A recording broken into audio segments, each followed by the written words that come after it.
नमस्ते, मैं हूं पंकज गुप्ता। सलाम ज़िंदगी की इस सीरीज़ में हम आपको ऐसे लोगों की कहानियों से रूबरू करवा रहे हैं जिन्होंने शून्य से शिखर तक का सफ़र तय किया है। तो चलिए सलाम ज़िंदगी के इस सफ़र में मिलते हैं हमारे आज के मेहमान से, जिनका नाम है मोहम्मद शमीम। मोहम्मद शमीम का जन्म झारखंड के पहाड़पुर गांव में हुआ।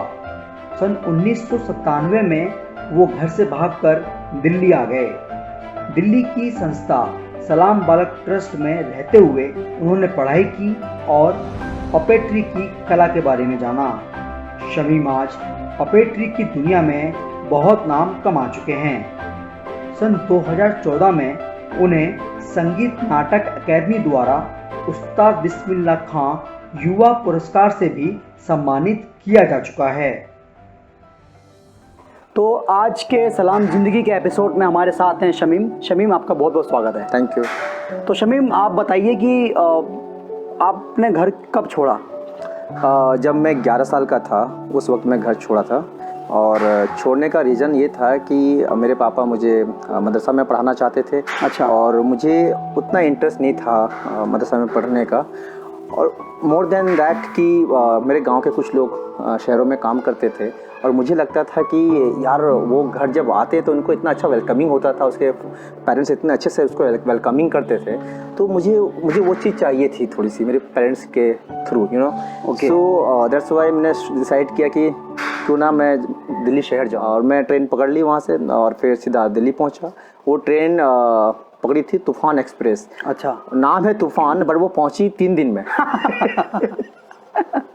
उसके बाद जब दिल्ली पहुंचा तो मुझे इतनी घबराहट हो रही थी, क्योंकि मैं कभी ऐसा सच बिग सिटी कभी नहीं देखा था। जैसे मैं स्टेशन से बाहर निकला, इतनी सारी गाड़ियां थी वहाँ पे, और गाड़ियां देख करके मैं बिल्कुल घबरा गया और कंफ्यूज हो गया। वापस स्टेशन के अंदर घुस गया। अच्छा। एंड स्टेशन के अंदर 3 दिन में रहा, भूखा प्यासा, कोई पैसा नहीं था उस वक्त। आप अकेले थे उस टाइम पे? मैं अकेला था, और तो 3 दिन किसी तरह से काटा पानी पी पी करके। देन एक आदमी था जो ऐसे ही रैंडमली पूछा था कि काम करोगे, यू नो दैट कि लोग आते हैं और वर्कर्स को लेके जाते हैं फार्मिंग कराने के लिए और जगह जगह पे। तो फिर मैं उसका जगह हाथ पकड़ लिया कि भैया मैं काम करूँगा। आपने खुद ही बोला? मैंने खुद ही बोला, क्योंकि I want work, you know that कि मुझे खाना चाहिए था, मुझे बहुत भूख लगी थी। और फिर जब मैंने उसका हाथ पकड़ा तो उसने मुझे ऊपर से नीचे देखा ऐसे करके। अच्छा। और कहा कि आप बेटा आप क्या काम कर सकते हो? आप कितने साल के थे उस टाइम पे? 11 साल का। ओके। तो मैंने कहा भैया मैं कुछ भी काम कर लूँगा, आप बताओ। तो कहा कि ठीक है। मैं कहा उससे पहले मुझे भूख लगी है, मुझे खाना खिला दो प्लीज़। देन वो फर्स्ट टाइम मैंने ढाबे में खाना खाया दिल्ली के। वो स्टेशन के बाहर ही छोला भटूरा था। फर्स्ट टाइम छोला भटूरा खाया ज़िंदगी में। बहुत टेस्ट, उससे इतना स्वादिष्ट खाना ज़िंदगी में कभी नहीं खाया था। आई थिंक वो भूख भी लगी हुई थी। आज दैट्स व्हाई इतनी भूख लगी थी ना कि इतना टेस्टी लग रहा था खाने में। देन फिर मैं मेरठ गया, वो मेरठ के रहने वाले थे। अच्छा। तो मैं फार्मिंग किया, खेत में काम किया। वो आपको अपने साथ ले गए? हाँ, मेरे साथ लेके चले गए। मुझे वहाँ फार्मिंग किया, यू नो भैंसों को नहलाया, एंड लाइक घर का जो हाउस वर्क होता है बेसिकली वो सारा किया। देन वहाँ 3 साल काम किया मैंने। 3 साल? हाँ। फिर वहाँ से भागा। अच्छा। एंड भागने के बाद क्यों भागे वहाँ से? बिकॉज यू नो दैट मुझे एक तो घर की याद आनी शुरू हो गई थी, और मुझे लग रहा था कि मैं बहुत ज़्यादा आई डोंट नो, मैं ज़िंदगी अटक सी गई थी उस जगह पर। ओके। और मुझे कुछ चाहिए था, तो इसलिए मैं वहाँ से वापस भाग गया, और भाग करके वापस आया न्यू दिल्ली रेलवे स्टेशन। वहाँ पहुँचा तो पहुँचने के बाद मैं समझ नहीं आ रहा कि मैं पैसे नहीं थे एक तो, और मैं वापस घर कैसे जाऊँ, यू नो दैट।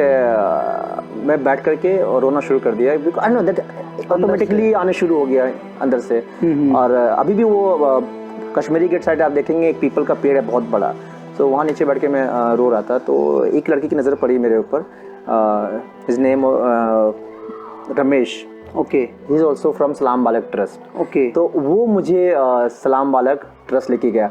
देन वहाँ से सलाम बालक ट्रस्ट की जर्नी स्टार्ट हुई। ओके।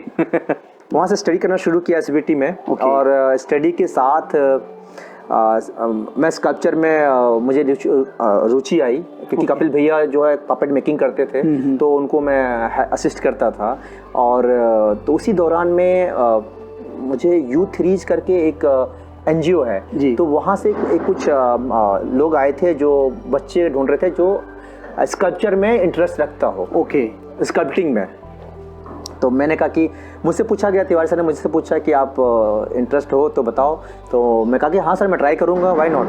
तो उनका अंधेरिया मोड़ में वर्कशॉप है, अभी भी है। ओके। तो रोज़ मैं जाता था स्कल्पचर ट्रेनिंग के लिए KS राधाकृष्णन के यहाँ पे। ओके। और वो इतने अच्छे इंसान हैं, वो इतने अच्छे, इतने हम्बल हैं, वो इतने प्यार से सिखाया है हर चीज़ उन्होंने। और मैं 2 साल तक कंटिन्यू ट्रेनिंग किया KS राधाकृष्णन के यहाँ पे, स्कल्पचर बनाना शुरू किया।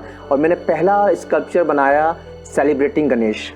ओके। हाँ, तो वो बहुत ये मुझे मेरा फेवरेट स्कल्पचर है वो। SBT का एक बहुत वेरी इंटरेस्टिंग है, जो हर साल जो हम टूर पे जाते थे, अच्छा, ओ अमेजिंग। क्योंकि मैंने कभी भी ज़िंदगी में पहाड़ नहीं देखे थे, पहला टूर था मेरा, मुझे याद है मनाली पहला टूर था 2003 और 4 अमेरिका से, आई कांट रिमेंबर, ऐसे कुछ था। तो सारे बच्चे हम लोग गए थे और वो एक्साइटमेंट और वो जो पहाड़ देखना और ठंड, वो मेरा अलग ही एक्सपीरियंस था। तो मैं कभी भूल नहीं सकता हूँ उस चीज़ को।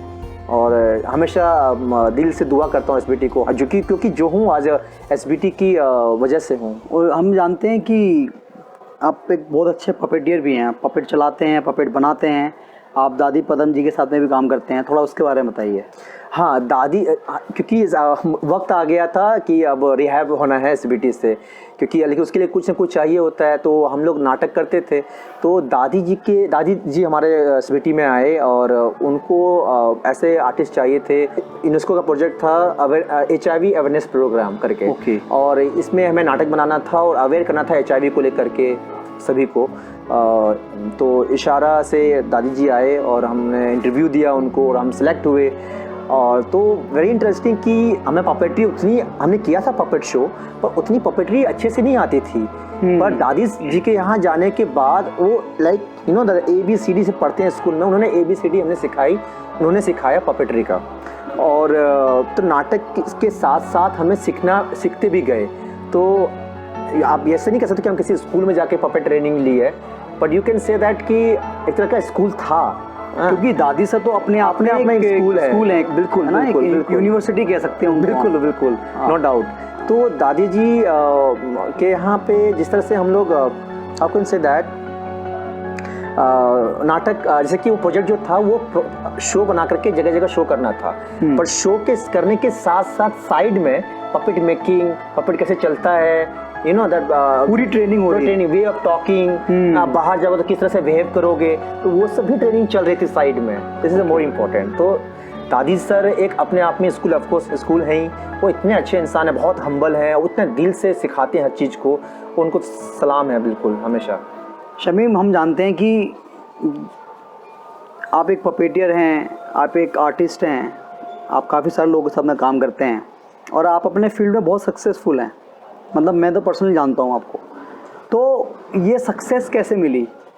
इसका मंत्र क्या है आपकी लाइफ में? आपको क्या लगता है इतना सक्सेसफुल आप कैसे हुए?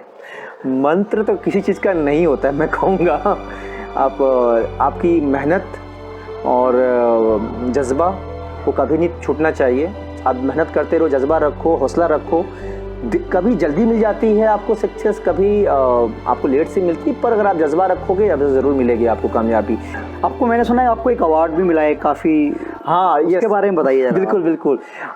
मुझे याद है हम लोग समर सेंट मैरी स्कूल में हम वर्कशॉप कर रहे थे और वहाँ से संगीत नाटक एकेडमी से फ़ोन आया कि शमीम आप सिलेक्टेड हो उस्ताद बिस्मिल्लाह खां युवा पुरस्कार के लिए और आपको दिया जाता है और आपको आना है। तो I am very happy for that, और दादी सर की वजह से, क्योंकि दादी जी ने इतनी मेहनत करी हमारे ऊपर, इतना अच्छे से सिखाया कि इस काबिल बन पाया हूँ कि अवार्ड कोई मुझे दे रहा है।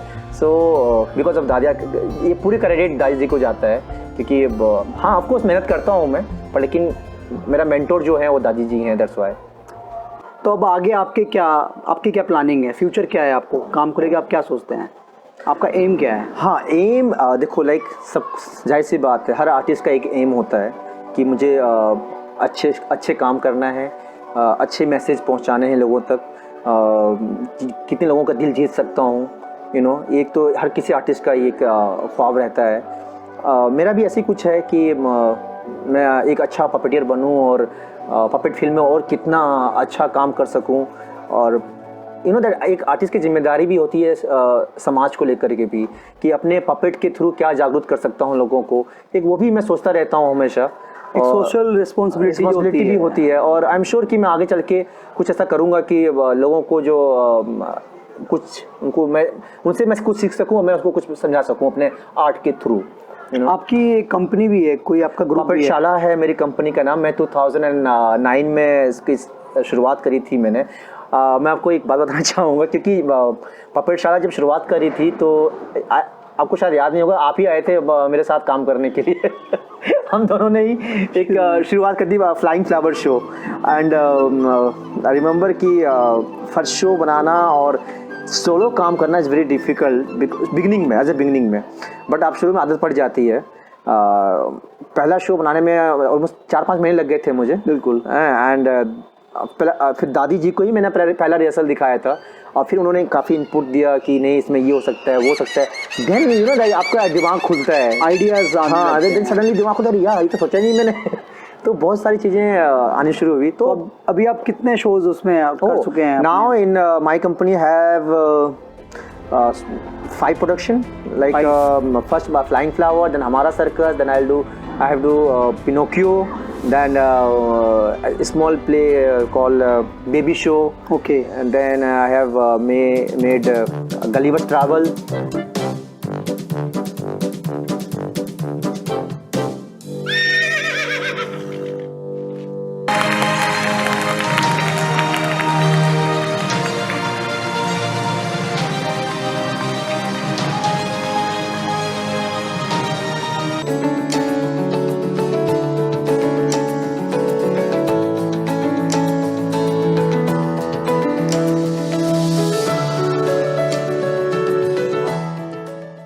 मेरी लाइफ में एक बहुत बड़ा रोल अदा कर रही हैं अभी भी अनुरूपा रॉय।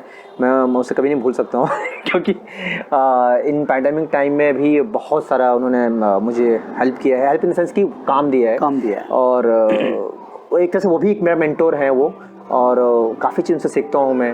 और काफ़ी, और वो भी इतने हम्बल हैं और इतने अच्छे सिखाती हैं, बिल्कुल लाइक एक अपने भाई जैसा, अपने बेटे जैसा। तो बहुत अच्छा लगता है लोगों के साथ काम करके, जो पॉजिटिव सोचते हैं, पॉजिटिवली आपके साथ काम करते हैं। ऑफ कोर्स जो चीज़ बड़े को देख के आप सीख रहे हैं वही चीज़ आप भी कर रहे हो। बिल्कुल।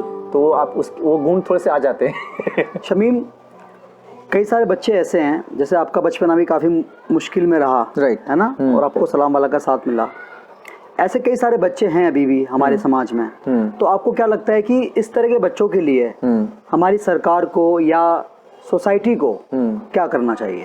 बहुत सारे हमारे देश में बच्चे हैं जिसको शिक्षा नहीं मिल पाती है, और शिक्षा छोड़ो, अच्छा भोजन नहीं मिल पाता है कि वो अपना जीवन व्यक्त कर सके।